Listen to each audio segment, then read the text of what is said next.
Decades ago, I started growing food in my front and backyard, and I realized that my mission in life is to inspire and empower others to grow their own nutrient-dense, healthy organic food. Because of this, a lot of people have come to me with their gardening questions over the years, and that got me thinking, what if we put together a community that would help budding gardeners blossom? So I finally made the idea a reality with my Urban Farm U member program. Each month, your membership includes 3 live online events, a monthly class, a chit-chat with an expert, and a monthly coaching session, plus access to the experts on our member page and a significant discount on our signature courses. I'm deeply committed to transforming our global food system, and I do this by empowering you to grow your own food. The Urban Farm membership program is a simple way to get going. Please join me in transforming your food system today. To learn more, go to urbanfarmmembership.org or text membership to 33444. That's urbanfarmmembership.org or text membership to 33444. You're listening to the Urban Farm Podcast, your partner in the Grow Your Own Food revolution. Whether you've just been introduced to urban farming or you're a lifelong advocate, we're sure you'll leave feeling more informed, equipped, and empowered to dig deeper into the soil of your local food economy. With you every step of the way, here's your host, Greg Peterson. Today on the Urban Farm Podcast, we have Shawn and Beth Doherty to talk about their experience with homesteading. Shawn and Beth have been farming together since the 1980s. For the last 20 years in eastern Ohio, where they manage 24 acres designated by the state as not suitable for agriculture. That's got to be an interesting story. Using intensive grazing as their primary source of food energy, they raise dairy and beef cows, sheep, farm-fed hogs, and a variety of poultry, producing most of the food and feed on the farm.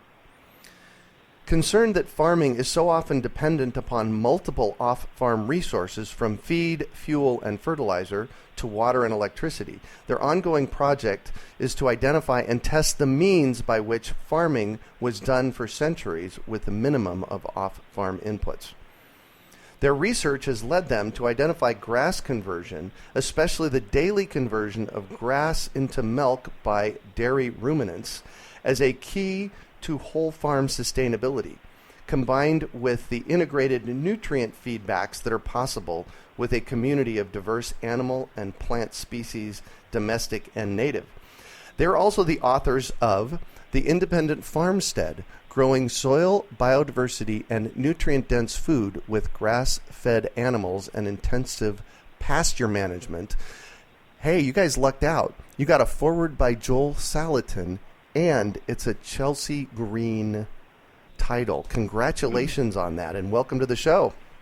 Thank you very much. We're looking forward to it. Great to be here. Absolutely. So I shared a little bit about you. Can you fill in the blanks for us and share more about the path you took to get where you're at today? Well, we met back in the 1980s, and both of us had a conviction about the beauty and goodness of living in the country and raising our own food. We also had impressions that I think a lot of people share, that it just can't be done anymore. You can't really farm anymore. But we were convinced that it sounded nice, and we'd go play at being farmers anyway. So when we got the chance, we both grew up with dads who raised beef in the country. This is Texas and Oklahoma. We had professional dads with acreage in the country. I actually grew up on ours. And so we're used to big animals and big gardens and canners.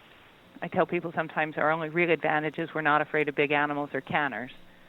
And when we got the opportunity to buy a piece of property of our own, it was what we could afford, which was really terrible, trashy land. And we thought, well, we'll buy it, fix the house, sell it again, and buy something that really looks like a farm.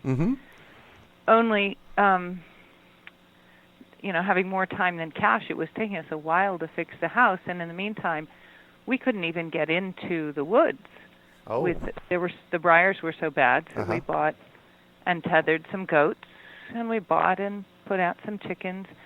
And gradually we found we were farming a piece of land that we thought couldn't be farmed. Isn't that right, Shawn? Yeah, we at one point So we did the normal things that people do. We did chickens, and we would go to the feed store, and we'd buy the chicken feed, and we would do that.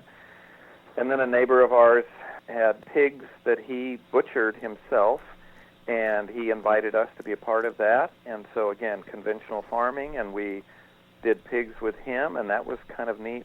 And then the big step for us was somebody offered us a cow. Oh, wow. We thought, there's just no way that we could do a cow, and we didn't know what we were doing, and we really didn't have flat land. When we recently gave a talk similar to this at the Mother Earth News Conference, and we were reflecting on the fact that our farm had no flat place on it bigger than a swimming pool. Still has no flat place on it bigger than a swimming pool. Now, fortunately, we have purchased some land next to ours. We were borrowing that for a while, and that's where we we decided, okay, let's go ahead and get the cow. We talked to our neighbor, and we ran the cow over there, and then fortunately we had bought that. But it was kind of a serendipity, kind of gradual process. But the cow made so much difference because the amount of food that the cow made through milk fed our family, it could feed pigs, it could feed chickens. It was amazing. Mm-hmm. We were still buying a lot of grain, going to the feed store, and the next big aha moment for us was when we discovered intensive rotational grazing through Joel Salatin, through the soil and water conservation people here, and by moving that cow carefully over this ground, we were suddenly able to start to recover this pasture, and the cow was now eating for free. It was not costing us to feed the cow. And what a significant jump it was for us that's how people used to farm. Of course, they did something that didn't cost them. So when everyone said to us, oh, you can't farm anymore, it's too expensive, suddenly we're saying, wait a minute, I think there's another way. Reading backward, too, we were able to look at what we had been doing with the dairy goats. We'd been milking goats for 5 years before the cow came into our lives, and how we were using them to clear land for a garden, clear space for getting back into the woods and bringing out firewood and the wild nuts that we harvest there. And we realized, ruminants, unlike most classes of animals, when a ruminant is pastured properly, she's actually improving her own food source as she goes. So, for instance, take goats. We're especially anxious to share with people our realization that fertility in land is a mutable quality, and you don't have to pay for it, because once you start working in concert with ruminants to restore a piece of land, you're building fertility as you go. How does that work? Tell me more about that, because that's a fascinating concept. So ruminants are really wonderful animals. They are the largest class of herbivores, I think, on the planet. We're going to leave ocean animals out for a minute. On the hard surface of the planet. And they have 4-chambered stomachs that let them make use of cellulose in a way that isn't possible for human beings, but even isn't mimicked in the other herbivorous animals. They ferment and break down their plant foods with biota, with microbes, that when the animals defecate, when they manure, when they dung on the land, they're adding huge doses of plant material teeming with, seething with the microbes of plant decay, so that a cow is a walking irrigation hydrant and fertilizer spreader. And as long as there's a human being there to manage her movement, in imitation of the migratory movements of huge herds of ruminants in the past, she prunes her plant material, or whatever her food source is. With goats, it's going to be brushy, tall stuff. With sheep, it has more to do with the things we call weeds, like tall, broadleaf forbs. And with cows, it has more to do with grass, although those species do graze across that range, all of them eating some of everything. When we move them across, so that they're using it efficiently and not coming back to the same place until the grazed species have had time to recover from being grazed. What actually happens is more roots are set down, more top growth happens, more fertility is stored in the soil. I mean, there are whole books to be said on the subject of how grazing prunes top growth, which causes root dieback, which leaves plant material deep below the soil surface to feed microbes so that they can chelate more minerals so that more grass can grow. Nice. It's a beautiful synchronicity. A natural process, absolutely. Yeah, right. So you use the term intentional rotational grazing and intensive rotational grazing. Intensive rotational. It's also grazing. intentional. Oh yeah, exactly. So, and I think you just touched upon it when you were talking about the animals and the ruminants. You mentioned cows, goats, and sheep. Right. And what we do is that every 12 hours we move cows to a new paddock. And the thing that, as we're explaining this at different conferences that we go to, one of the things that we try and make clear to people is the paddocks don't have to be very large. So one cow can be on a paddock that's about the size of our living room, dining room put together, for 12 hours.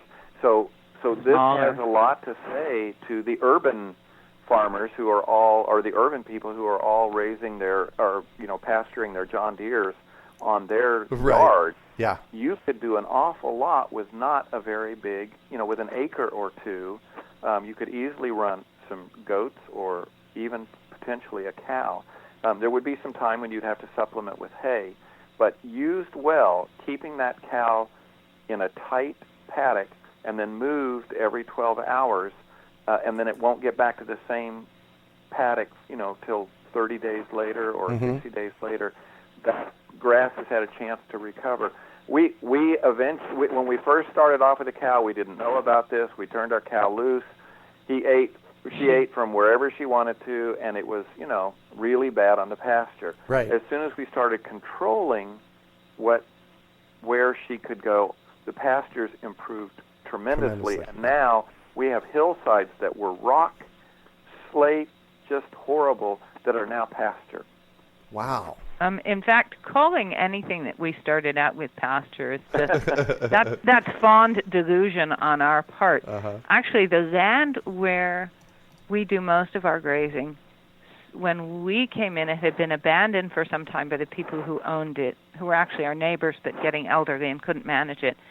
And in time, in the 5 years or so before they started letting us use it, and then a few years later sold it to us, they let in some not very meticulous loggers who used that space as a staging ground and a dumping ground as they took all the decent logs off the hillside above. Then they let the highway department come in and take the topsoil for land, for backfill behind a retaining wall that holds our county road up. And then they got us on it. And ignorant that we were, we turned the cow out, and she ate what she wanted, and it was mostly dirt. We'd walk out there and look around, come about the middle of June, we'd think, is there anything left for her here to eat? Yeah. And we'd throw out some hay. In the first year, so this, you've got a picture, the state of Ohio is absolutely right that land like this is not what people usually picture as having agricultural possibilities. Most of it is a steep slope. Right. And the few cleared acres are mostly canted up a lot on one side. It's very steep. It's pasture now, but it wasn't at the time. And the transformation that happens when herbivores, especially ruminants, cross over a piece of land, manuring on it, and then leaving it to regrow is just incredible. We've never sowed anything over there. Well, actually, I think I threw out a little bit of clover seed I had left over from somewhere else, but I threw it out on a finished pasture. We've never sown anything over there, but it's a marvelous, mixed, diverse pasture of tall Kentucky bluegrass and timothy and orchard grass and lots of medium red clover and Dutch white clover. It's a beautiful pasture, but it was a disaster 12 years ago. Wow. Is that how long you've been on the property, is 12 years? We've been here 20 years. We've been managing a cow on it for, say, 15 of those years. And we've actually only been grazing it in this way for about 10. Wow. Maybe not even that long. It might have been 9 years. But the transformation was so rapid, especially the first 2 or 3 years. You're watching just an incredible shift in the plant species and in their availability. And as the dirt gets covered over and disappears, we had areas that were rocks that as you walked on them, you just slid on the rock. Now all of that's been covered over with dirt and then grass, so that you can walk right up it now. In places we'd created rock piles that we intended to move later down into the barnyard to fill in wet spots. You can't find the rock piles. They've been buried. Nice. In grass and new topsoil. And are you still just running one cow? Oh, no. This is running some sheep. And the other thing that's happened is, and this is another thing that we really promote, is the use of land around you that's not being used. Oh, yeah. So we have a convent a mile and a half up the road, and they had 50 acres of pasture land, and then they've got a lot of wooded land. And they really didn't know what to do with it. They would have a farmer come in and brush hog it periodically. So we said, what if we brush hog for you? And we took hay off of it for a little bit. And then gradually we warmed up to saying, well, how about if we ran some cows over there? So the majority of our large cows now are all over there.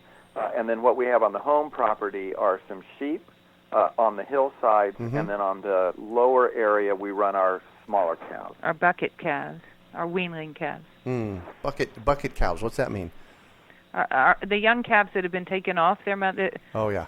Calves that are born on the farm are left on their mother for a certain number of weeks, and then we actually buy in the little dairy bulls that in a commercial dairy are usually pretty morbid. They don't live long. They have very low value. These are little Jersey bulls. We'll buy in maybe 4 of those a year, raise them on real milk, and fatten them for beef the next year. Oh, got it. Cool. So I'm listening. We're 15 minutes into our talk here, and I'm fascinated because this content and your story goes back really before we knew who Joel Salatin was and what he was up to. So how did you figure this out? It wasn't. Joel was a lot of figuring it out. So we actually saw him at a talk in Ohio. We met him in 2008. Briefly. He spoke there and he was talking about this. Then we were watching online. So there are people out there like Greg Judy, Alan Savory, some of those people. So we're watching a little of this online. This is at the very beginnings of this. And then our own Soil and Water Conservation District is really on the cutting edge of this in a surprising sort of way. Nice. And they were having some early meetings where they said, we're going to talk about this intensive rotational grazing. So we went to the early meetings, and what we've been doing since then is doing what they do is a monthly pasture walk, where you go out and you look at how other people are doing it. A lot of the other people are commercial people, but there's still, every time we go, there's something to learn from what they're doing, either with water or with how they're moving the cattle. But one of the things that's very fascinating is it's constantly changing. And even if you go back and look at Joel, the things he said early on are now beginning to change a little bit. And one of the discoveries we've made is that, of course, it's changing because his pasture is changing. As our pastures have changed, we have to do it very differently. And it all depends on what the spring happens to be like and what the fall happens to be like and when you get your drought. And you're constantly changing the way you're doing it depending on what nature's throwing at you. Yeah. So it becomes much more of an art form than a science form. Yeah. That art form, I think, too, comes into how we ended up farming the way we did. Both of our grandfathers were career farmers on little bitty dry farms in Texas and Oklahoma, and they raised big families on excellent food and didn't have a whole lot of money. We carried with us into this attempt, and in the beginning we didn't really know what we were trying to do, a sense of the beauty and even the artistry of integrated farming, of multi-species integrated farming. And we've had lots and lots of opportunities to see things that don't work and to ask ourselves, how did our grandparents do this? There was no feed store on the corner when Shawn's great-grandparents went into Oklahoma in the land run. How did they do this? And one of the resources that we've found very helpful is a library, an online scanned book library at Cornell University, their Albert R. Mann Core Historical Literature of Agriculture collection. And it's a bunch of ag books going back into the 1600s. I had occasion to have some contact with the director of that collection, and he said that they didn't just go back and pick the books that looked right to them. They actually went back, Cornell and a bunch of other universities, went through old ag resources and looked at their references. Who were their sources? Who did they reference as experts? They came up with a list of books, and then they went all over the country looking for hard copies in private and public and university libraries, scanned them, and now they're available to anybody who wants to, click in the right letters on their computer. Oh my gosh. You can go scan them. So, Thomas Shaw, Feeding Farm Animals, great resource for what did people feed a hog before the feed store was there. And you realize, hogs didn't eat grain back then unless there was something wrong with the grain or unless there was no way of storing it for some, cribs are all full, you feed them corn. They ate roots. They ate the number one food for most farm animals. Time out of mind has always been dairy. That's because grass is the biggest crop on any natural farm, and ruminants are the best way of harvesting that, and the most immediate way they can make those nutrients available for humans and other species is via the dairy. So dairy waste was before refrigeration, milk was not a shipped and stored product. Right. Cream could be harvested, turned into butter, and the butter could be stored for good periods of time. And cheese could be made, but both butter making and cheese making produce large amounts of excess dairy waste, which would go to waste if it wasn't for hogs. Hogs are your number one storage unit on the farm of excess nutrients. And who knew? Right, exactly. Well, so hogs will eat anything. Yes, and what we do with ours is the things that everybody's so proud of. I compost that, all of our kitchen scraps and everything like that. All of that stuff that used to go into our compost now goes into the pig.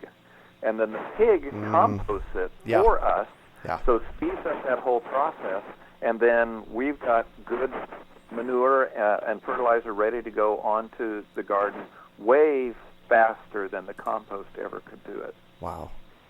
Yeah, it's a great system. In a grass-based farm where most manure, all the ruminants are manuring in the pasture, all of the poultry are manuring in the pasture, it's really nice to have one animal that's shut up on bedding for part of the year so that they can be generating compost for the garden. Yeah. Cool. So I'm really excited. I've got your book in my hand, The Independent Farmstead, and I have to congratulate you. You have a foreword by Joel Salatin, and this is published by Chelsea Green. We're really, really proud of that. Wow, that's a major wow. Congratulations. How did that happen? Tell me about that. Well, over the years, and especially starting 4 or 5 years ago, as we had aha moments in our own farming, we'd look at one another and say, gosh, I wish there was some way to share that. So we actually started a blog, which we use more like a website, just to post those moments. And we sort of kept track of them, and every once in a while we'd look at one another and say, we need to write a book. And periodically people would I'm Yeah, sorry? we went to the Mother Earth News Conference and spoke there.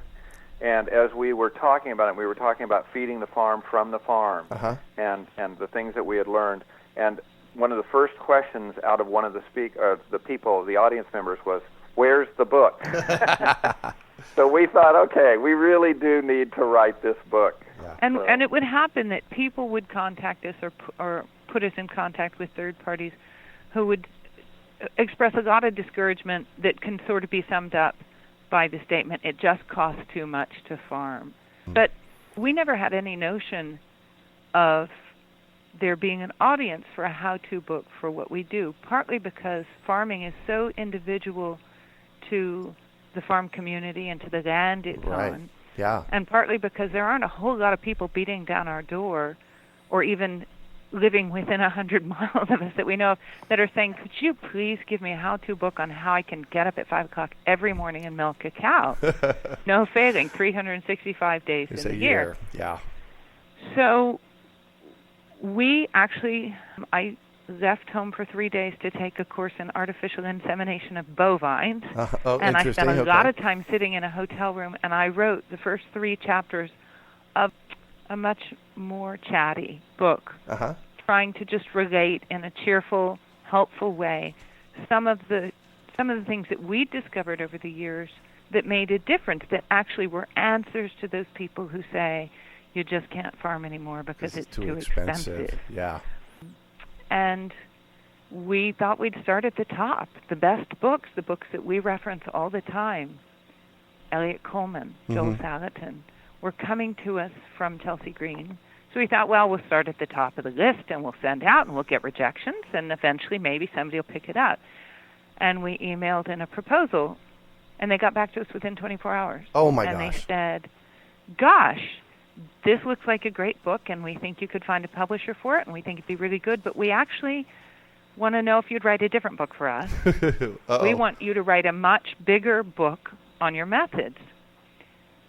And we were flabbergasted because we really had even though we'd been attending conferences and speaking at conferences, OFA in this region, it's the Organic Farming Association, and Mother Earth News Fairs, those people come from, there are many, many people there, but they've come from a large region, and we really had no sense, as Chelsea Green did and does, that there's a large and growing audience of people who are concerned for their food security and for their food sources, and would want to know how to do this. We were the only thing that equals how amazed and delighted we were is when the book was finished and Chelsea Green got back to us, our editor, Michael McKeever, got back to us and said, we want Joel Salatin to write the foreword. Oh, no.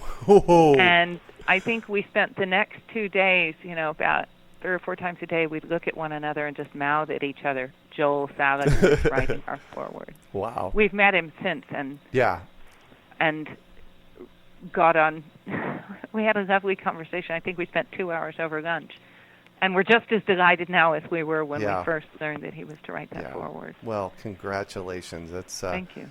The cool thing, speaking to interest in a book like this, I've been involved in urban agriculture for 41 years now, and I'm only 55, so I started when I was really young. Yeah. And for the first 38 years, it was an uphill battle. Yeah. And I've really noticed in the past 2 or 3 years that it's like the snowball's rolling downhill finally. It needs to be. We feel like that it's really starting to catch on. I think people are becoming more and more aware that the food system is really broken. Yeah. And that the food system is very likely the cause for an awful lot of the illnesses that are just surprising. The levels of diabetes and the levels of, what is all that? Yeah. And I think that some of this is food. And we know that the food we're eating, you can't buy. You can't get it at Kroger's. You can't get it at Walmart. You can't get it anywhere. At Whole Foods, you can't get it. Yeah. Yeah. We wanted to write a book that says nobody eats like we do. Yeah. In addition to that, I think there's a growing awareness among a minority of people, but I think we're approaching a tipping point that our present food sources are not only not sustainable, they're pretty much balanced on a knife blade, with fewer than 2% of the nation even listing farming on their taxes, and the vast majority of those, like 90%, being people who are actually losing money doing it. Right. There's a very tiny number of people who are in charge, who have ownership of the land and are in charge of those activities, which they used to be farming, and now they're just food production. Right. And I think people are beginning to be aware that having all your food shipped in from thousands of miles away is pretty precarious. Yeah. So I'm doing a lot of media events here in the next few days, and they asked me to go to the grocery store and get some fruit that's not in season. So I picked up a navel orange from Australia. And oh my God! Right, and I'm in Phoenix, Arizona. Right? Why? Exactly. And the sad part is that we're less than 30 days out to being able to pick ripe navel oranges off of our trees right here. So wow. And we all, if you're 55, then we're in the same age range. We all remember a time when fruits in the grocery store were seasonal. Yeah. They were sufficiently local that you did not buy blueberries out of season. Right. Exactly. So I'd like to shift on you, and I'd like for you to talk about a time you failed, how you overcame that failure, and what you might have learned from it. Oh, gosh. The opportunities for stories like that come way too often for me to be comfortable sort of sitting back and feeling like we've got it figured out. The number of dead zucchini corpses over which I have mourned, and hawk-struck chickens that we've had to put in the compost bin. One that comes to mind has to do with the way farms, and especially farming with animals on whatever scale, is not something that you can set moving like clockwork and then go away and know that you've got that system all synchronized and it's going to go forward the way you expect it to. We started out on this land with 3 Nubian goats, 2 does and a wether, and we would tie them out on the hillsides. We tried rope and they chewed through that. Of course. We tried chain and it got kinked. So finally we ended up with airline cable with a swivel at either end. We'd attach it to a collar on the goat, and usually we'd attach it to a center block or a stake in the ground, and we'd put our goats out on the hillside in the places that most needed, briar remediation. They were wonderful at it, and we went from not being able to see back into our woods or move back into our woods to having, a clear view into the woods and some idea of what was back there. But I remember going out one day about noon, having put the goat out and given her a bucket of water and left her to do her thing, coming about noon to go feed the chickens and hearing this odd noise up the hillside, and I looked up and the goat's kind of lying down. I think, I wonder what that funky noise is. And it happened again. I could see it was coming from the goat. And when I got up there, what I found was she had been grazing at the lower reaches of the area accessible on her tether, had fallen, and simply her weight downhill was keeping her at the extension of the tether, and she couldn't get her feet under. So she was gradually slipping down. When I got to her, her face was swollen, her tongue was hanging out of the blue. And, I got her up, and after a couple hours, things subsided, and she was fine. But it was an eye-opener about what can happen to animals if you're not really faithful, not just about checking on them, but about envisioning their environment and what they're capable of. Right. We've more than once had friends lose goats because they tethered them where they could. Goats climb and they jump. They tethered them where they could go over a fence or over a tree branch at the extension of their tether and then hang themselves. And they hang themselves, yeah. Yeah. We have chickens here at the urban farm, and there was a few years ago where I had one water source, and it was summertime, and that water source got spilled over. Right. We've had the same thing happen here. Yeah. So it takes a special consistency in dealing with animals like that. Yeah, I think it's one of the great advantages of the grass-fed and the intensive rotational grazing is that you're with that cow every 12 hours. Or whatever animal. Yeah. When I grew up, we were weekend farmers. So every weekend we'd go out to the farm and we'd see what, and check on the cows and stuff like that. But this thing of being with them more and more so that you're frequently out with them, and for us another advantage is they're up at the convent where the nuns are, and they will call us and say the cows are loose or something like that, and we're a mile and a half away, so we can run up there and take care of them. But that kind of interaction with the animals, and I think it's also with dairy animals, so that we're milking them, makes for a really good relationship between the animal and the manager and us. And Joel talks about the real importance of being the manager for these animals. That nature left to itself needs the human to come in and help manage. There's an awful lot of conversation right now about how mankind is the evil on the planet, and if we just left things alone, everything would be good. But I really believe that we are the managers of the Garden of Eden, and each of our pieces of property, the area that we farm ought to be our garden, that we manage, that we make and improve, that we can then pass on to our children.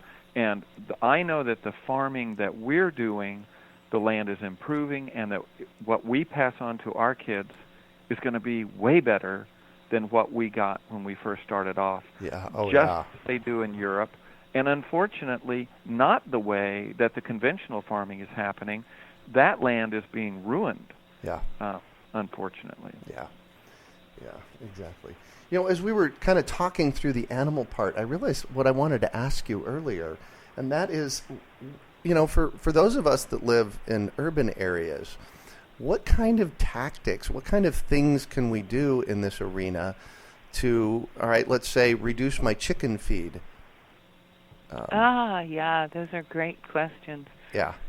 We like to say that, you could improve our country's food sources and our landfills at the same time just by requiring everybody to have 2 chickens for each person in the household. Yeah. And cycle all their house scraps to those chickens.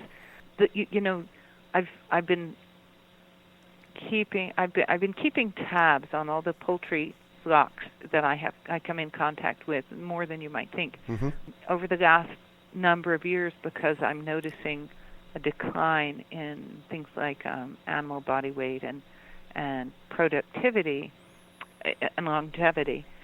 And one of the things that's consistent is that those little home flocks that are, no bigger than, say, 2 chickens, maybe 3 per member of the household, are so frequently the best managed, the best fed, and the best producing flocks out there. And I think it has a lot to do with the alternate sources that are available to anybody who keeps a tiny flock. If you think about the scraps that leave your kitchen, in the compost bucket or taken down to the chickens, they'll go a long way among 6. Yeah. They don't really touch much if you have 2 dozen chickens out there. Right. And one of the effects that I think that's having on the little home flock is that they're eating less of, most people are using genetically modified corn soy crumbles, laying mash for their chickens. But if the chickens will always opt for the real food before the laying mash, and if there's sufficient real food, they're not eating much of that genetically modified stuff. Right. And I think that has something to do with the high level of productivity. There are lots of things that are available in the home garden for chickens that would be hard to raise on a large scale, but are very easy to raise on a small scale. Like what? Sunflower seeds. Black sunflower seeds are excellent chicken food.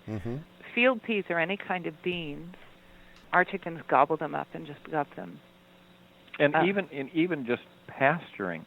So creating a simple, movable pen that still allows them to have a nesting box and stuff like that.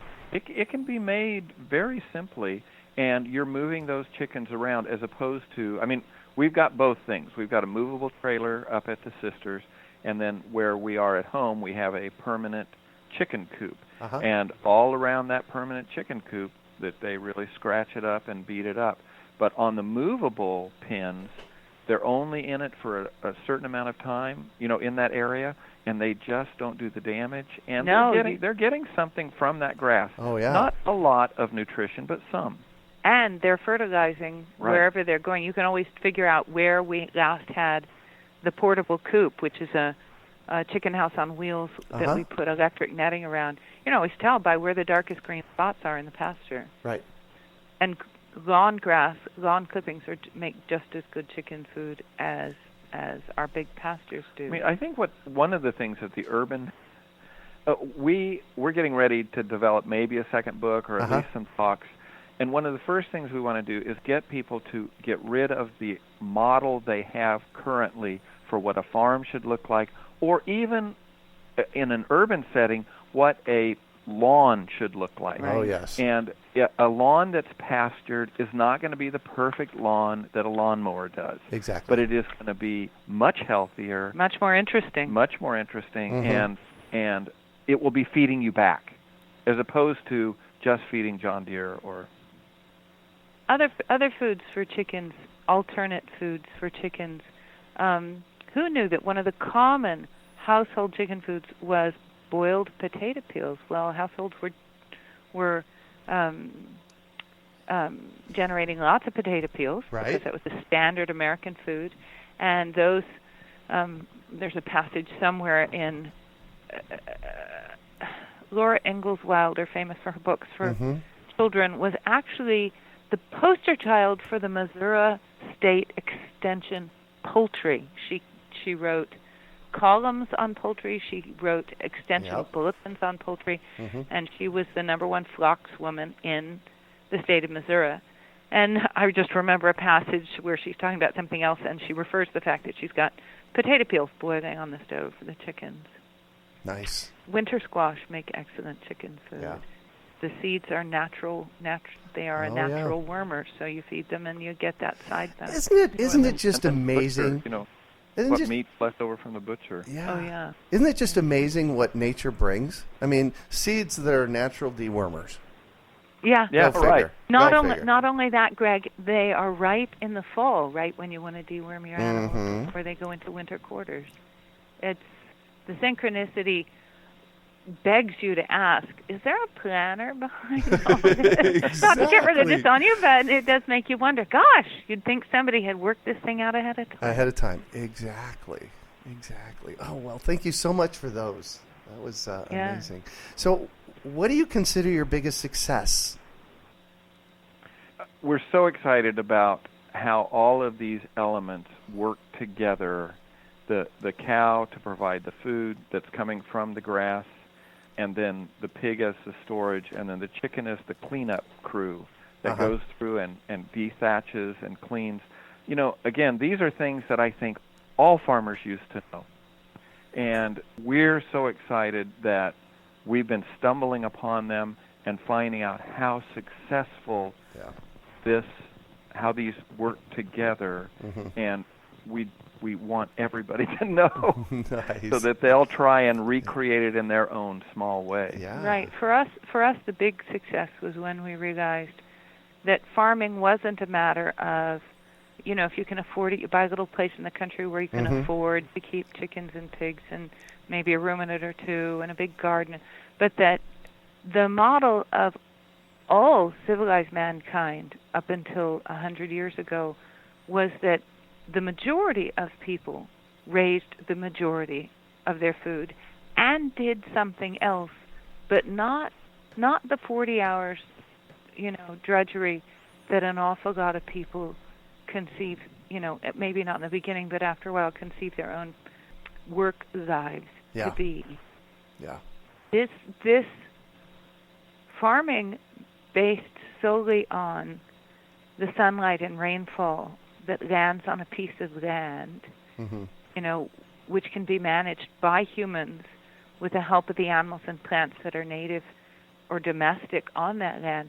That sort of farming not only doesn't cost a lot of money, but the benefits that it generates are so far beyond, you mentioned, isn't it neat how, cucurbit seeds are wormers. Yeah. That's such a great aha. Well, the number of benefits of that kind, after a while you stop trying to keep track. Track them, yeah. Because you think, oh my gosh, this all fits together like it's supposed to work. Exactly. Right. And it enables us to fill our time with things we want to do and to spend less time doing cash-producing things that don't matter as much to us. And milking a cow twice a day and all the farming chores that go along with that really helps you focus on what's important in life. Yeah. You're much less distracted by all the other things that are going on, Yeah. Not to get too romantic on you, but, just walking down the pasture today to shift a fence for some cows, I stepped across some chicory flower that's a little late, that's a summer flower. Uh-huh. And it was just opening, even though it was evening, because it's in a shaded spot. And it was this deep purple, and I thought, my gosh, that color is so ravishingly beautiful. Yeah. And would I have time? And would I, be in the right place at the right time for that if I wasn't doing chores faithfully every day? I don't think so. Yeah. Or if you've been sitting at a desk all day. That's right. That's right. So I taught for 25 years, and I was really happy to leave that and farm. Yeah. So what drives you? Love of the work. Yeah. It's funny because wherever you go and talk to farmers, gardeners, urban chicken keepers, it seems as though in the end for all of us, love is the word that comes out as being, why do we do this? We do this because we love this. It. Yeah. In Forrest Pritchard's book, Gaining Ground, he talks about going to a meeting of farmers, and whoever was leading the discussion said, why are we all here? And the answer resoundingly was, because we love to farm. Yeah. Yeah. And I really think that we have an obligation, a duty to make our world better. And I think people do that in a lot of ways. Downtown, they do it through helping people. But I really do think that the land has been lost recently as that's a valid thing to do too, is make the land better. Because we're so busy in conventional farming somebody said recently at a conference that we were at that we're not going to be the way that they're farming now, they're not going to be able to continue farming that way in 50 years. No. And I'm a little bit spooked that that's absolutely right. Oh, yeah. What do you do when you have spoiled the land so badly? Yep. And these people are farming 10,000 acres. Yep. And it was interesting. We were hearing somebody. It was a number of brothers, and one did the animals, and one did the pesticide spray, and then one did the pesticide and the herbicide spray. And that's all he did. Wow. He was in control of all that. That's not sustainable. Right. That is not going to be able to go on forever. Right. And what happens to those 10,000 acres? Because rolling it back to more of what we're doing, that's going to be hard to do on a 10,000 acre plot. Yeah. And I think then that sort of answers what drives us. What drives us to farm is that we love it. What drives us to speak and write is that we're passionate to tell other people, look, it doesn't matter what the piece of land is. If you've got dirt, you can start. You can start now with a garden and a pair of chickens, and make that spot, small as it may be, it will grow in fertility, in drought resistance, in its ability to sustain flood, in its overall resilience and health. It will grow every year when managed with animals and plants in the way that they interact naturally to create and store fertility. Beautiful. Beautiful. So I am all about education, and I have to know, is there one book that has been influential for you in this process?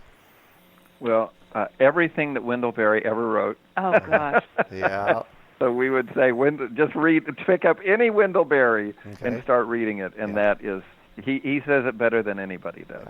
But sometimes before we can understand the philosophy of the thing. We have to understand some of the practice.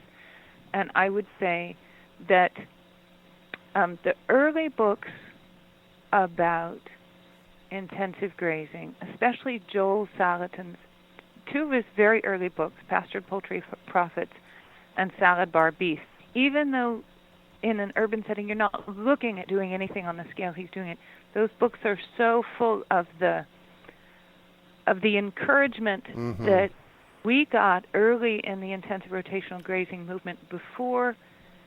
I'm afraid sometimes what you run into is people have gotten so scientific about it that the beginner is flooded with information he can't use. Right. Cow days and much. total digestible nutrients and terms that aren't helpful to him, where that early encouraging prose like Salatin, where he says there's no bad intensive grazing, there's only good and better. Oh, nice. Get them out there, keep them moving, and watch how you transform the landscape. Yeah.